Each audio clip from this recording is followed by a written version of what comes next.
Hello students, क्या हाल चाल है आप लोगों के। उम्मीद करता हूँ सब बढ़िया होंगे और मज़े कर रहे होंगे। तो भैया आज इस वीडियो में हम लोग करने वाले हैं अपना चैप्टर नंबर 4 की शुरुआत, डिटर्मिनेंट्स की, of class 12th maths NCERT.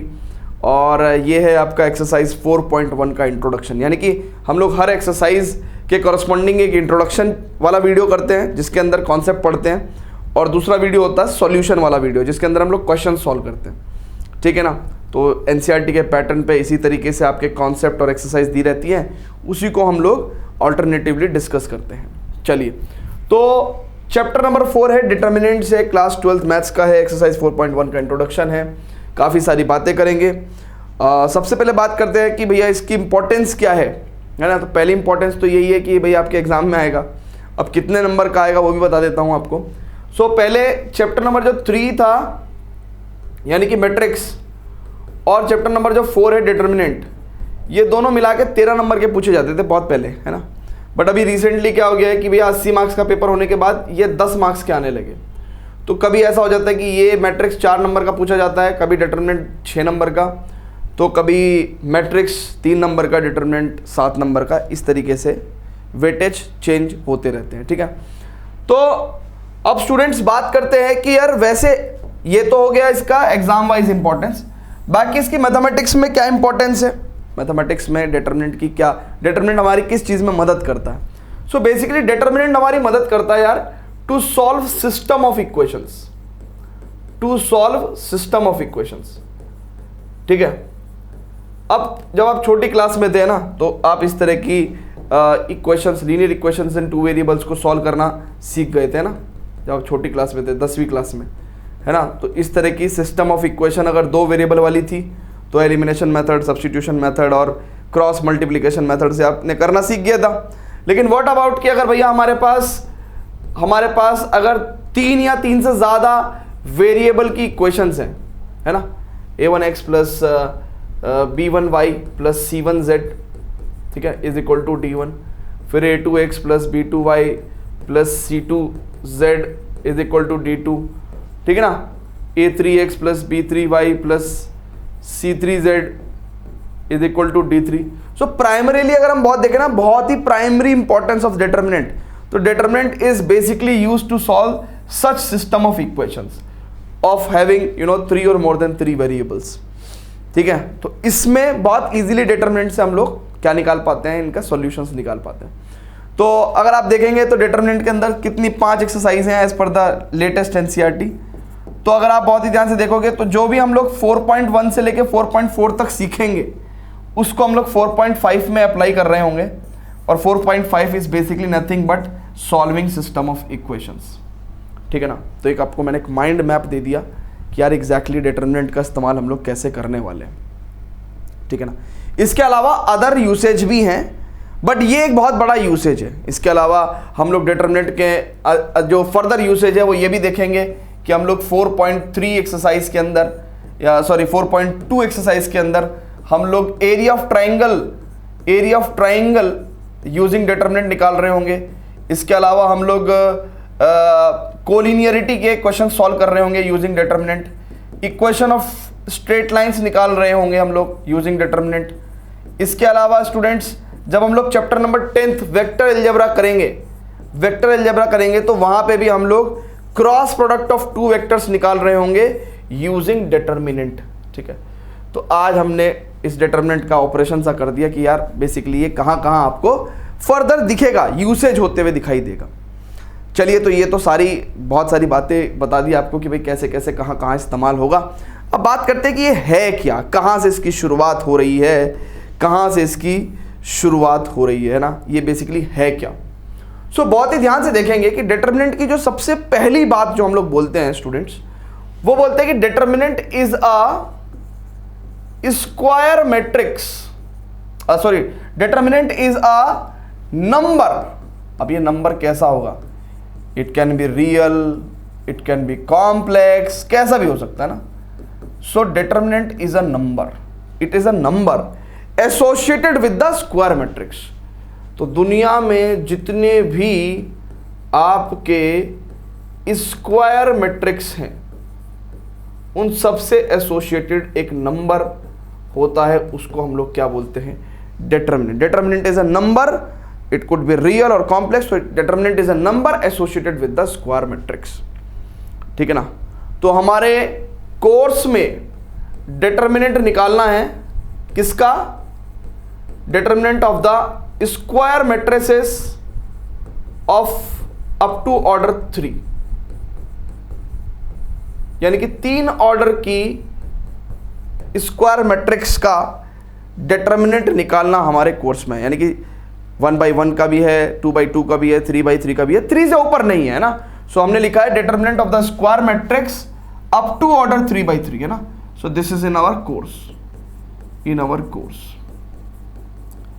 ठीक है ना। और ये स्टैंडर्ड है, ये CUT में, 12th में, NDA में, JEE में है ना, सब जगह उधर 3/3 तक ही प्राइमरीली हम लोग निकालते हैं, ठीक है। चलिए स्टूडेंट्स, तो अब बात करते हैं कि निकालते कैसे हैं। तो देखिए, अगर आपको सबसे पहले 2/2 से स्टार्ट करते हैं ना, तो determinant of order 2, determinant of order 2, ठीक है बच्चों, ठीक है। तो इसका मतलब अगर डिटर्मिनेंट, अब देखिएगा बहुत ध्यान से समझिएगा, ये एक मैट्रिक्स होती है ना, लेट्स से 1 2 3 4, ठीक है। ये क्या है भैया, एक square matrix of order 2, square matrix of order 2। इससे एसोसिएटेड डिटर्मिनेंट कैसा होगा, इससे एसोसिएटेड डिटर्मिनेंट ऐसा होगा है ना, 2 बार्स वर्टिकल बार्स के बीच में ए रखेंगे है ना। तो ये मॉडुलस जैसा लगता है लेकिन मॉडुलस है नहीं, ये मॉडुलस नहीं है, this is the determinant of A है ना। 1 2 3 4। So can you understand the difference between a matrix and a determinant? So this is the determinant of order 2, this is the determinant of order 2, ठीक है जी। अच्छा, इसको अपन क्या बोलेंगे भैया, इसको हम लोग लिखते हैं determinant of a, भी ऐसे भी लिख देते हैं कई बार है ना, det a, ठीक है। क्लियर है बच्चों। सो ये एक स्क्वायर मैट्रिक्स ऑफ ऑर्डर 2 है, इससे एसोसिएटेड डिटर्मिनेंट हमने यहाँ पे ये लिख दिया। अब इसको निकालते कैसे है ना, अब इसको निकालते कैसे, तो इस मैट्रिक्स से डिटर्मिनेंट मिल गया हमको है ना, बन गया ये, तो इसका काम तो खत्म हो गया, ठीक है। या फिर हम लोग एक बात कह देते हैं कि भैया लेट, हम लोग यहाँ पे लिख देते हैं कि let A be a square matrix है ना, A be a square matrix of order 2, ठीक है भैया। क्लियर है क्या, let A be the square matrix of order 2। अब ये एक स्क्वायर मैट्रिक्स ऑफ ऑर्डर 2 और उसके कॉरेस्पॉन्डिंग हमने इधर क्या निकाल दिया, डिटर्मिनेंट ऑफ ए, ठीक है ना। अब ये निकालते कैसे हैं, वैल्यू कैसे निकालते हैं, तो देखिए 2/2 का डिटर्मिनेंट कैसे निकलता है बच्चों, बहुत ध्यान से देखेंगे। हम लोग बच्चों इसकी इससे मल्टीप्लाई करते हैं है ना, तो दिस इज लाइक ग्रेविटी है ना, तो gravity you know towards the surface of the earth positive होता है ना, बट अबव द सरफेस है ना इट इज अपवर्ड नेगेटिव होता है ना। सो ग्रेविटी से कनेक्ट करके चलेंगे, ठीक है। तो 1 × 4 positive, -3 × 2। So this is how we find out the determinant, that is 4 - 3 दूनी 6, दैट इज -2। क्लियर है बच्चों, is it clear to everyone, जल्दी से बताइए, ठीक है। अच्छा, बहुत ही ध्यान से समझिएगा बच्चों, आगे चलते हैं। तो इन जनरल यहां पे मैं इन जनरल बात लिख रहा हूं कि इन जनरल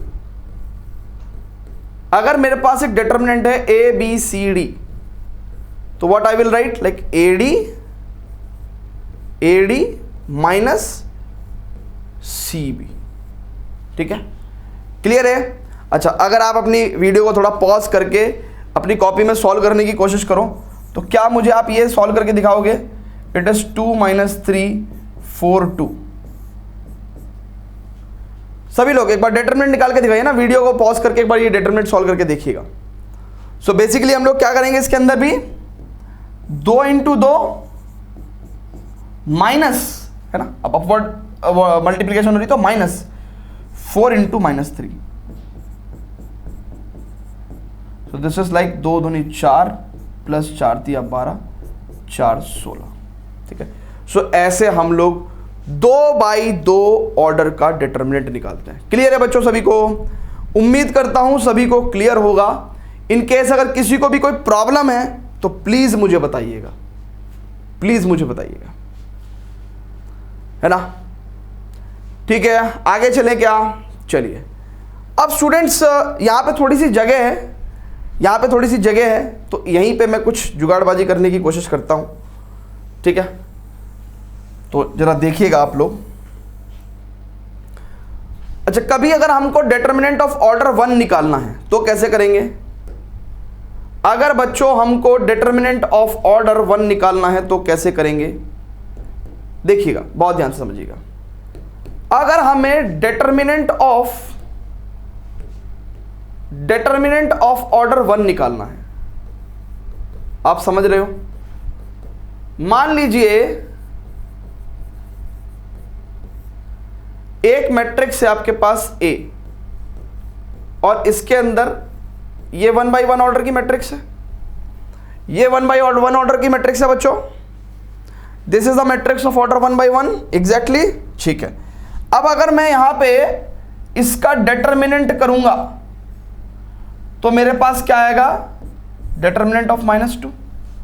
नाउ अब कुछ बच्चे इसको मॉडुलस समझ के इसका आंसर +2 कर देंगे, जो कि रॉन्ग होगा।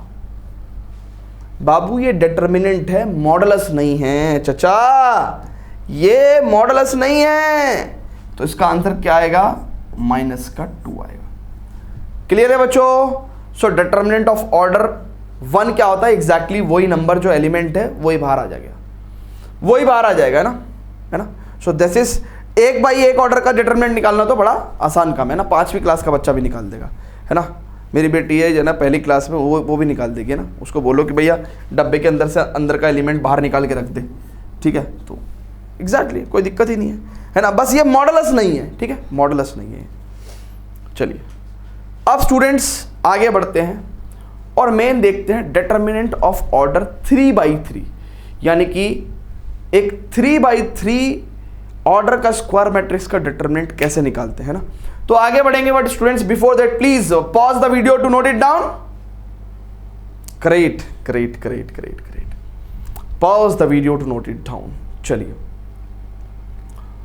ओके, अब स्टूडेंट्स बहुत ही ध्यान से समझिएगा। How to evaluate determinant of the, how to evaluate a determinant of order 3, है ना? How to evaluate determinant of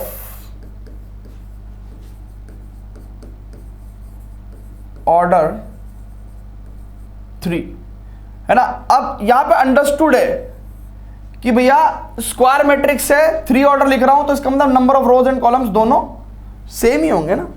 तो अगर खाली भी आप लिख दोगे ना ऑर्डर 3, अगर आप ऑर्डर 3 भी लिख दोगे तो अंडरस्टूड है भाई, किसका मतलब? ऑर्डर 3 का मतलब क्या? स्क्वायर मैट्रिक्स है तो नंबर ऑफ कॉलम्स एंड रोज बराबर ही रहेंगे, ठीक है? ओके, तो कैसे निकालेंगे बच्चों? बहुत ही ध्यान से समझेंगे बच्चों।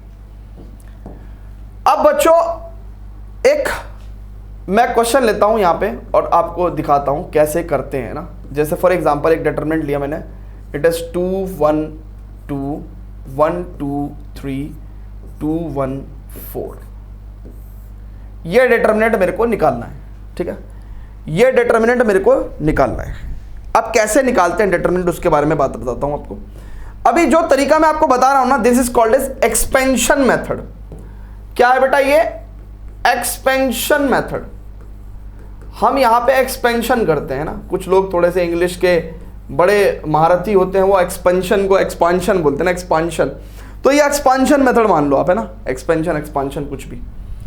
तो इसमें सबसे पहले तो आप किसी भी रो के अलोंग, मेरी बात सुनना बेटा बहुत ध्यान से, किसी भी रो के अलोंग और किसी भी कॉलम के अलोंग आप एक्सपेंड कर सकते हैं, आपकी इच्छा है ना? आपकी इच्छा है। तो स्टेप 1 क्या होता है? एक्सपेंड अलोंग एनी रो और any column. Expand along any row और एनी कॉलम, किसी भी रो या किसी भी कॉलम के अलोंग आप एक्सपेंड कर सकते हैं, ठीक है? बट ये रूल क्या है, एक्सपेंशन का रूल क्या है, ठीक है।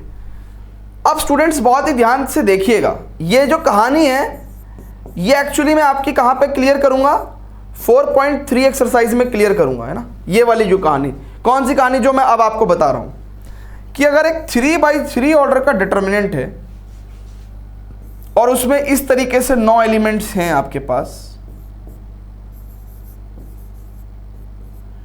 तो बच्चों बहुत ही ध्यान से देखिएगा कि मैं आपको कुछ चार्जेस के बारे में बता रहा हूं। जो डायगोनल एलिमेंट्स हैं, ऐसे वाले और ऐसे वाले, इनके ऊपर पॉजिटिव चार्ज करके चल रहा हूं मैं। कहलेगा सर क्यों, मैं 4.3 में बताऊंगा आपको कि मैं ये चार्जेस क्यों लेके चल रहा हूं, मैं ये चार्जेस क्यों लेके चल रहा हूं। अगर किसी को ज्यादा क्यूरियोसिटी है तो थोड़ा सा बताना चाहूंगा कि देखिए ये कैसा एलिमेंट है, फर्स्ट रो फर्स्ट कॉलम वाला, है ना। तो बेसिकली हम लोग यहां पे चार्जेस ले रहे हैं माइनस, हम लोग चार्जेस किस हिसाब से ले रहे हैं, -1 की पावर i प्लस j। तो देखो ये एलिमेंट जो होगा यहां पे i भी कितना होगा, रो नंबर भी 1 है और कॉलम नंबर भी 1 है, तो इसलिए प्लस साइन आ गया। इस एलिमेंट की बात करूंगा तो ये -1 की पावर, ये वाला एलिमेंट कैसा होगा, first row plus second column, तो नेगेटिव साइन आ जाएगा। तो आप समझ में आई आपको बात, समझ में आई आपको बात कि बेसिकली हम लोग -1 की पावर i प्लस j के हिसाब से चार्ज एलोकेट कर रहे हैं, चार्ज एलोकेट कर रहे हैं, ठीक है ना। तो यहां पे हमने क्या करा भैया, जितने भी डायगोनल्स थे उनको प्लस चार्ज दिया, जितने नॉन डायगोनल्स दिख रहे थे उनको हमने नेगेटिव चार्ज दे दिया, ठीक है, क्लियर है। चलिए, तो ये बात हमने बता दी आपको कि कैसे कैसे क्या किया। अब बात है कि डिटर्मिनेंट कैसे निकालना है ना, डिटर्मिनेंट कैसे निकालना है। अब बच्चों बहुत ही ध्यान से समझिएगा, बहुत ही ध्यान से समझिएगा।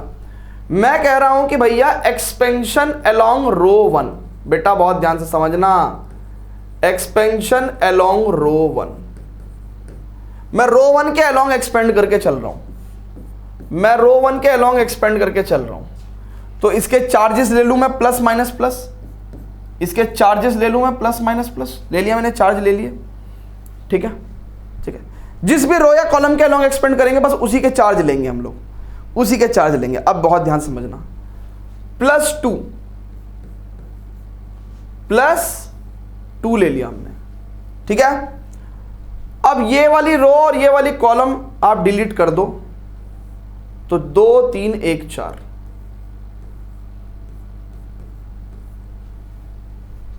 ठीक है, ठीक है क्या, ठीक है। तो आपका क्या हो गया, ये वाला एलिमेंट कवर हो गया।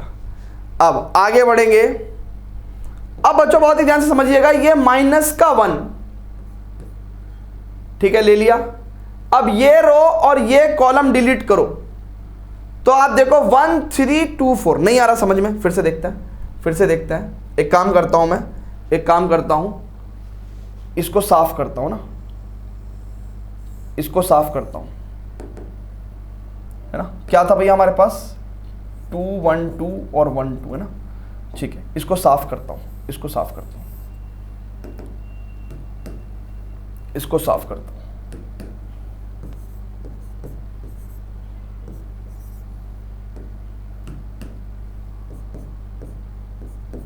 अब देखो बच्चों, ये वाला तो आपका कवर हो गया था, ये वाला तो कवर हो गया था। अब इसकी बारी है, तो -1 लिया आपने, ये रो और ये कॉलम डिलीट कर दो, तो 1 3 2 4, 1 3 2 4, ठीक है बेटा, क्लियर है क्या, ठीक है। अब आपके पास तीसरा एलिमेंट है ना, तीसरा एलिमेंट आपको कवर करना है। चलो तो मैं यहां पे आपको थोड़ा सा सिखा दूं, ये 2 1 2 और मैं यहाँ पे इसके ट्रेसेस लिख लेता हूँ, ठीक है। आपको समझाने के लिए थोड़ा सा आपको मैं प्यार से समझा रहा हूँ, एक एक चीज़ कट करके समझा रहा हूँ, ठीक है। अब आप बहुत ही ध्यान से देखिएगा, 2 1 2 2 1, ठीक है। अच्छा, चार्जेस क्या थे इसके पास, प्लस माइनस प्लस, ठीक है। अब बेटा मैं तीसरे एलिमेंट पे आ रहा हूँ ना, रो 1 के मैंने ये वाला भी कवर कर दिया, ये वाला भी कवर कर दिया, अब इस पे आ रहा हूँ, तो यानी कि +2 प्लस का 2, अब प्लस का 2 है ना, प्लस का 2, ठीक है। ये रो और ये कॉलम खत्म किया तो मैंने क्या किया बच्चों, इट इज 1 2 2 1। बेटा बिल्कुल सिमिलरली आप किसी भी रो या किसी भी कॉलम के अलोंग एक्सपेंड करके डिटर्मिनेंट निकाल सकते हैं, आंसर सेम आएगा। तो यहां पे मैं स्टेप 3 लिख रहा, बेसिकली यहां पे मैं एक बात लिख रहा हूं, है ना, मैं यहां पे एक नोट लिख रहा हूं ना, नोट। तो मैंने नोट लिख रहा हूं यहां पे, नोट क्या है बेटा कि इर्रेस्पेक्टिव ऑफ रो और कॉलम you are expanding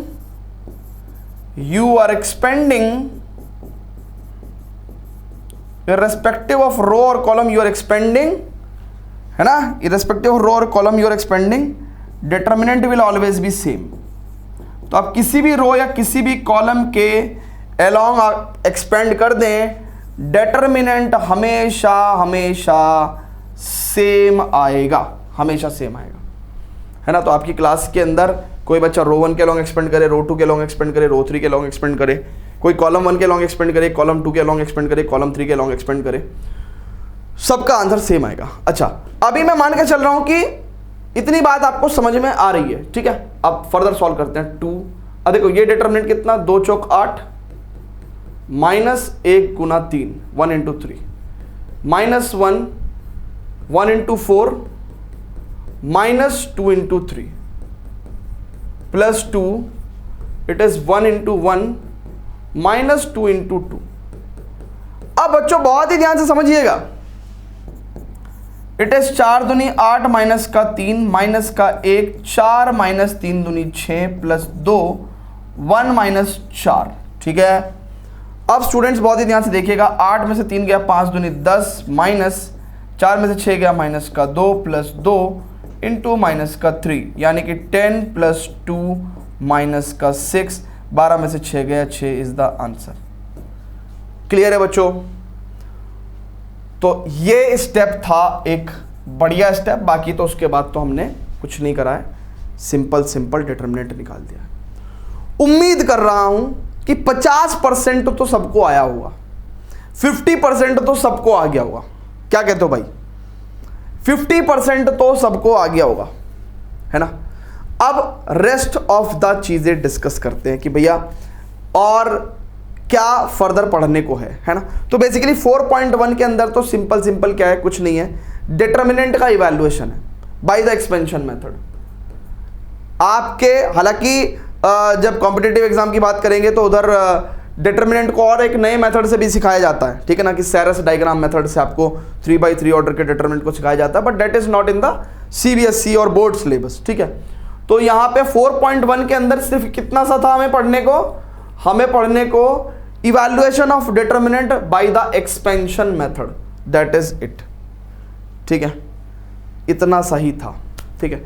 अब हमें NCERT के एग्जाम्पल्स करने हैं। तो मैं मानता हूं कि यार अभी तक सो फार हमने आपको जितना पढ़ाया है ना, हमने आपको 2x2 ऑर्डर का डिटरमिनेंट निकालना सिखाया, 1x1 ऑर्डर का डिटरमिनेंट निकालना सिखाया, हमने आपको 3x3 ऑर्डर का डिटरमिनेंट निकालना सिखाया। अब हम धीरे धीरे कुछ एग्जाम्पल्स करेंगे NCERT के, तो और बेहतर तरीके से हमें समझ में आएगा चीज़ें कि भाई हो क्या रहा है ना। तो आइए करते हैं NCERT के कुछ एग्जाम्पल्स एंड करते हैं अपने कॉन्सेप्ट्स को ग्रेजुअली बूस्ट, ठीक है।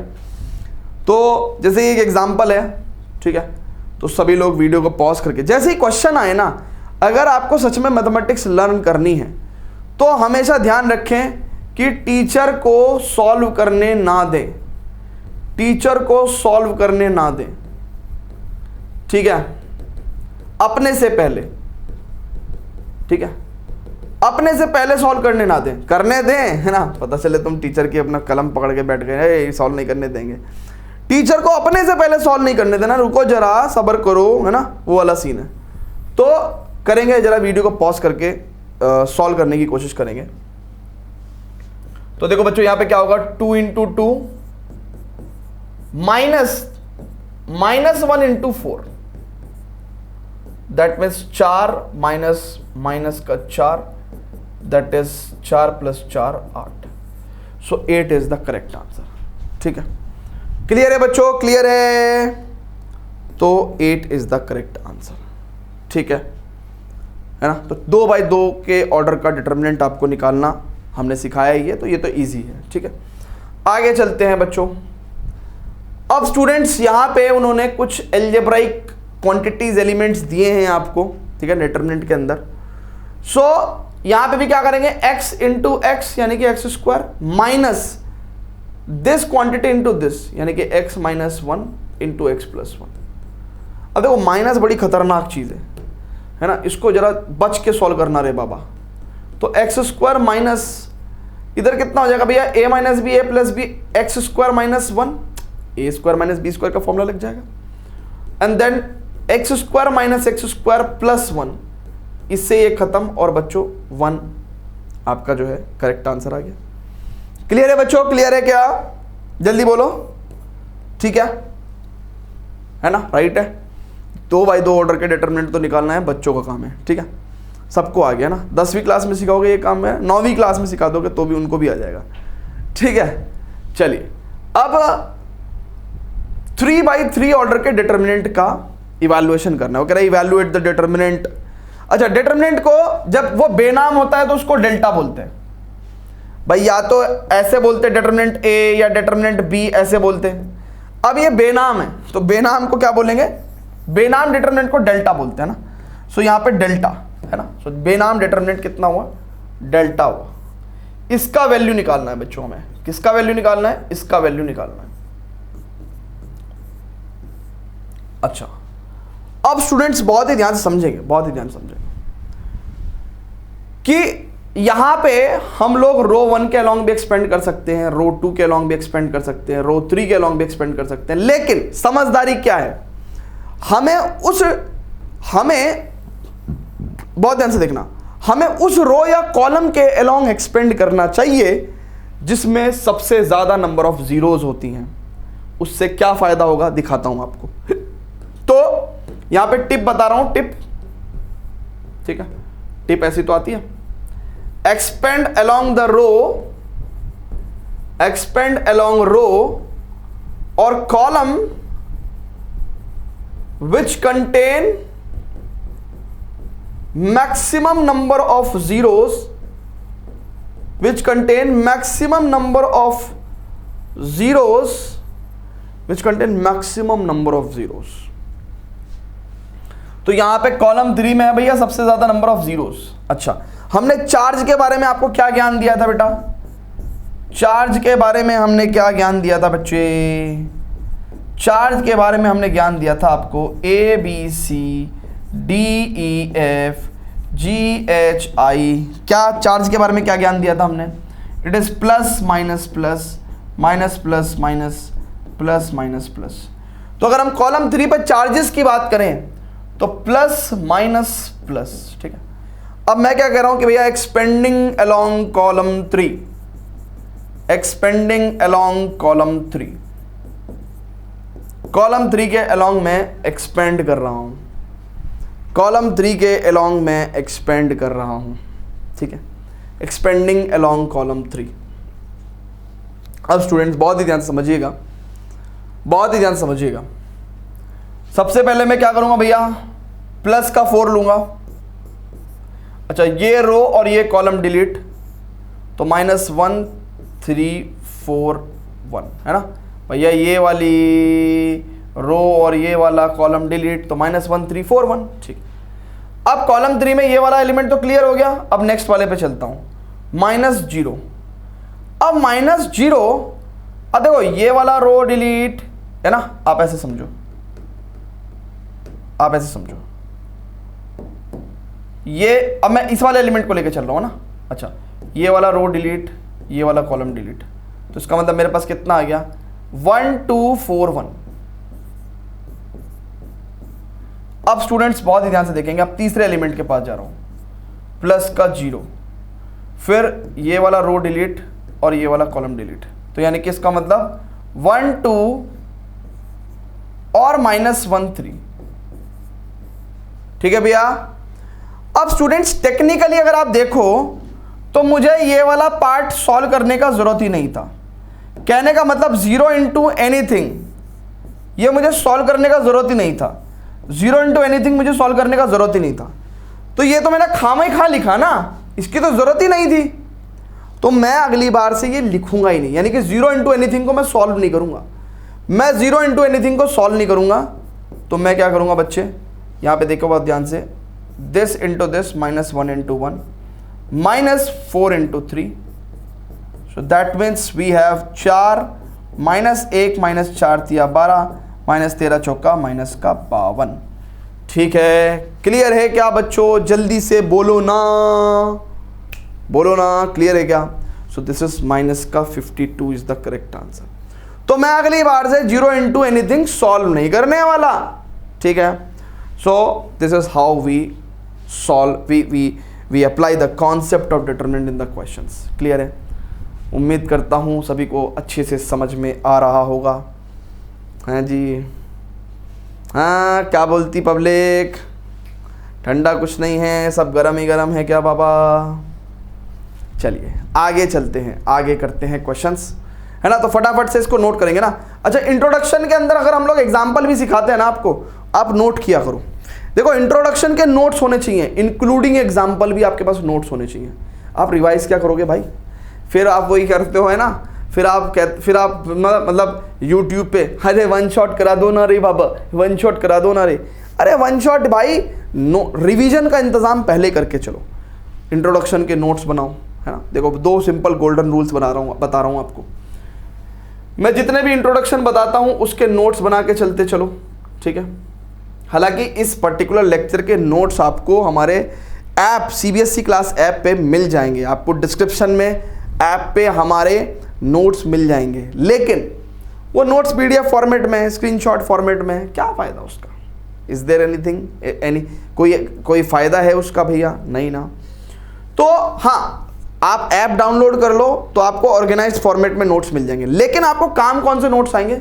आपको खुद की कॉपी जो बनाई होगी ना आपने, जो आप खुद की कॉपी बनाओगे वो आपको काम आएंगे। प्लस प्लस प्लस दूसरी बात बताता हूं। दूसरी बात यह है मेरे भाई कि जो क्वेश्चंस, यानी कि एक्सरसाइज में हम लोग क्वेश्चंस करते हैं, पहले ही आप इजी, मॉडरेट और डिफिकल्ट मार्क करते हुए चलना। जो क्वेश्चन आपको इजी लगे उसको मार्क करने की जरूरत नहीं है, ठीक है ना, किताब सड़ाने की जरूरत नहीं है।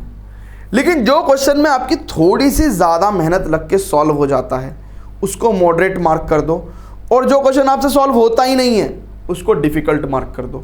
सो दैट कि जब आप एनसीईआरटी को रिवाइज करोगे अपने टेस्ट के लिए, एग्जाम के लिए, तो आप टाइम वेस्ट ना करो अपना इजी क्वेश्चंस में। आप क्या करो, अपने नोट्स रिवाइज करो, मॉडरेट क्वेश्चंस को सॉल्व करो, डिफिकल्ट क्वेश्चंस को सॉल्व करो। इजी क्वेश्चन में तो आपको अब प्रॉब्लम नहीं आई, बाद में क्या प्रॉब्लम आएगी? ठीक है ना भैया? क्लियर है? सिंपल है? चलिए आगे चलते हैं, नेक्स्ट क्वेश्चन करते हैं। चलिए, तो यहां पे बच्चों हर रो और हर कॉलम में एक एक जीरो है, तो किसी भी अलोंग एक्सपेंड कर लो आप, किसी भी रो या किसी भी कॉलम के अलोंग एक्सपेंड कर लो। तो मैं क्या कर रहा हूं भैया, रो 1 के अलोंग एक्सपेंड कर रहा हूं। मेरी पसंद है रो 1, है ना, ठीक है ना, ठीक है। मेरी रो 1 क्या है, मेरी पसंद है, ठीक है। तो रो 1 के अलोंग हम एक्सपेंड करके चल रहे हैं, तो चार्जेस लिख के चलते हैं, प्लस माइनस प्लस, ठीक है। तो बहुत ही ध्यान से देखेंगे बच्चों। अब क्या मैं 0 इंटू एनीथिंग सॉल्व करूंगा? नो, यानी कि 0 इंटू एनीथिंग तो मैं सॉल्व ही नहीं करूंगा ना, तो ये तो कवर हो गया, ठीक है। अगली बात करते हैं, माइनस साइन एल्फा, है ना, माइनस चार्ज है ना, माइनस साइन एल्फा। अब ये रो और ये कॉलम डिलीट करोगे तो minus sine alpha, sine beta, cos alpha 0, ठीक है। चलो जी, ये वाला एलिमेंट भी आपका कवर हो गया, ये वाला एलिमेंट भी आपका कवर हो गया। चलिए अब इधर आइए, प्लस माइनस का बना, प्लस का चार्ज है, माइनस कॉस एल्फा। नाउ ये रो और ये कॉलम डिलीट, तो it is minus sine alpha 0 cos alpha minus sine beta. Check कर लो। सो स्टूडेंट्स क्या होगा भैया, बहुत ध्यान से देखेंगे, minus sine alpha it is 0, है ना, this into this 0, minus sine beta cos alpha, ठीक है, फिर माइनस का cos alpha, this is this into this is sine alpha sine beta, right है, minus this into this is 0। अब students बहुत ही ध्यान से देखेंगे तो प्लस का sign alpha sine beta cos alpha, minus का कॉस एल्फा साइन बीटा, और अगर आप बहुत ही ध्यान से देखेंगे तो ये दोनों क्वांटिटीज आपस में इक्वल एंड अपोजिट साइन की हैं तो कट जाएंगी और आंसर कितना हो जाएगा, 0 हो जाएगा। क्लियर है बच्चों? उम्मीद कर रहा हूं सबको अच्छे से समझ में आ रहा होगा, लगभग 90% तो सबको समझ में आ ही गया होगा, ठीक है, 90% तो सबको ही समझ में आ गया होगा। बाकी ज़रा थोड़ा प्रैक्टिस करेंगे ना अपने आप से तो क्लियर हो जाएगा, ठीक है? क्या बोलते हो, क्लियर है क्या? जल्दी से बता दीजिए, क्या बोलते हो, क्लियर है क्या? जल्दी से बता दीजिए। ठीक है, आगे चलें क्या बच्चों? आगे चलें, ठीक है, बहुत बढ़िया। अब स्टूडेंट्स आगे बढ़ते हैं, find the values of x for which 3x x1 3 2 4 1 है ना, ये दोनों डिटर्मिनेंट इक्वल हैं। अच्छा, डिटर्मिनेंट के केस में ऐसा कुछ नहीं होता रे बाबा कि यार ये इसके इक्वल होना चाहिए, ये इसके इक्वल होना चाहिए, है ना, ऐसा तो कोई बालक नहीं है ना इस क्लास में। Sir not possible to find है, एक तरफ x की वैल्यू 2 आ रही है, एक तरफ x की वैल्यू 4 आ रही है। डिटर्मिनेंट में ऐसा कंपैरिजन का चक्कर नहीं होता बाबा। दोनों देखो, आप दो डिटर्मिनेंट को कंपेयर नहीं कर सकते, ठीक है? दो डिटर्मिनेंट के कॉरस्पॉन्डिंग एलिमेंट को कंपेयर करना क्या है, बेवकूफी है, नहीं करना है। आप मैट्रिक्स के एलिमेंट्स को जब वो इक्वल होंगे, दो मैट्रिक्स इक्वल होंगी तो उनके कॉरस्पॉन्डिंग एलिमेंट्स इक्वल होंगे। यहां पे आपको ऐसा कुछ चक्कर नहीं है कि भैया कॉरस्पॉन्डिंग एलिमेंट्स, देखो दो डिटर्मिनेंट इक्वल हैं फिर भी आप देखना ना तो x की वैल्यू 2 आएगी ना x की वैल्यू 4 आएगी, है ना। मैं आपको दिखाता हूं क्या आएगी। तो देखो इधर की बात है 3 माइनस एक्स स्क्वायर, ठीक है, इधर क्या आ जाएगा 3 माइनस 4 दूनी 8। सो माइनस का x square is equal to minus का 5 एंड सॉरी बहुत ध्यान से देखेंगे, 3 से 3 cancelled out, minus x square equal to minus का 8, एक्स स्क्वायर इक्वल टू 8, ठीक है ना।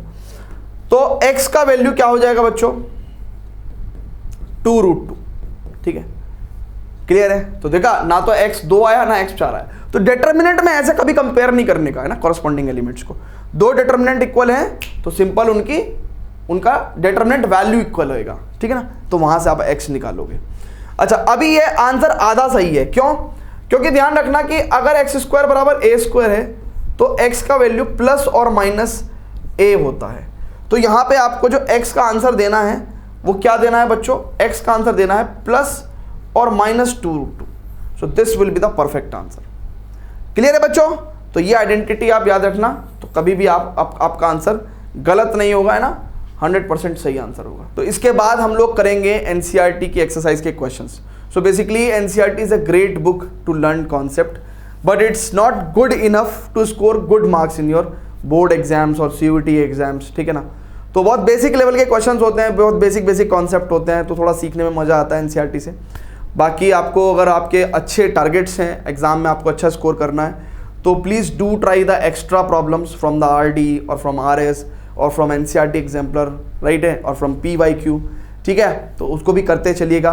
बाकी इसके अलावा हमारा एक सफल बैच का प्रोग्राम भी रहता है, ईयर लॉन्ग प्रोग्राम, जो कि एक बहुत ही अफोर्डेबल फीस पे बच्चों के लिए अवेलेबल होता है, ठीक है ना। तो उसके अंदर हम लोग, हमारी जो डीपीपीज होती हैं, यानी कि हम लोग बच्चों को कोई किताब नहीं खरीदवाते, हम कहते हैं कि भाई एनसीईआरटी करो और उसके अलावा हमारी डीपीपीज करो। डीपीपीज मतलब डेली प्रैक्टिस प्रॉब्लम्स। हमारी डीपीपीज अगर आप करते हो तो आपको ना तो आरएस करने की ज़रूरत है, ना आरडी करने की ज़रूरत है, ना एग्जाम्पलर करने की ज़रूरत है, ठीक है, ना पीवाईक्यूज करने की ज़रूरत है, सब कुछ डीपीपीज में कवर्ड होता है, ठीक है। तो डीपीपीज के क्वेश्चंस की हम लोग प्रैक्टिस कराते हैं एक्सटेंसिव एनसीईआरटी के साथ साथ। तो ये पूरी एनसीईआरटी प्लस प्रिपरेशन है, ठीक है। डेडिकेटेड डाउट सेशंस रहते हैं बच्चों के और पीरियोडिक टेस्ट संडेज में, ठीक है ना, चैप्टर वाइज कंप्लीशन के बेसिस पर टेस्ट होते रहते हैं, डेली लाइव क्लास। इसके अलावा किसी बच्चे का कोई चैप्टर छूट गया है या कोई क्लास पर्टिकुलरली छूट गई है तो हमेशा लेक्चर्स के नोट्स एंड रिकॉर्डिंग हमेशा अवेलेबल रहते हैं बच्चों के लिए। और आप मोबाइल से, पीसी से, किसी भी, है ना, आपके पास आईफोन हो, एंड्रॉयड हो, आपके पास विंडोज़ हो, मैकबुक हो, किसी भी डिवाइस से आप क्लास को एक्सेस कर सकते हैं। और ये सफल बैच की एक मतलब बहुत ही बेसिक एजम्पशन है कि क्लास 11th के बेस बच्चों के बड़े कमज़ोर रहते हैं, so we take care of 11th, है ना, weak basics throughout the course. Safal batch की फ़ीस बड़ी नॉमिनल रहती है, जितना आई थिंक इतना आपकी फ़ीस 1-2 महीने की फ़ीस होगी आपके शहर में आपकी मैथ्स ट्यूशन की, तो it's 1999 rupees for the complete course till exam. So this is one time annual fee, ठीक है। और आपके पास पूरे साल कोर्स का एक्सेस रहता है, ठीक है, पूरे साल क्लासेस चलती हैं। तो आप डिस्क्रिप्शन में CBSE क्लास ऐप डाउनलोड करेंगे तो सफल बैच के अंदर फ्री कंटेंट को जाके भी आप चेक कर सकते हैं, DPPs, लेक्चर्स वगैरह चेक कर सकते हैं, टेस्ट चेक कर सकते हैं आप। बाकी अगर आपको कोई भी क्वेरी होगी, है ना, रिगार्डिंग द सफल बैच को आपको ज्वाइन करने के लिए, तो आप इस नंबर पे कॉल भी कर सकते हैं, ठीक है।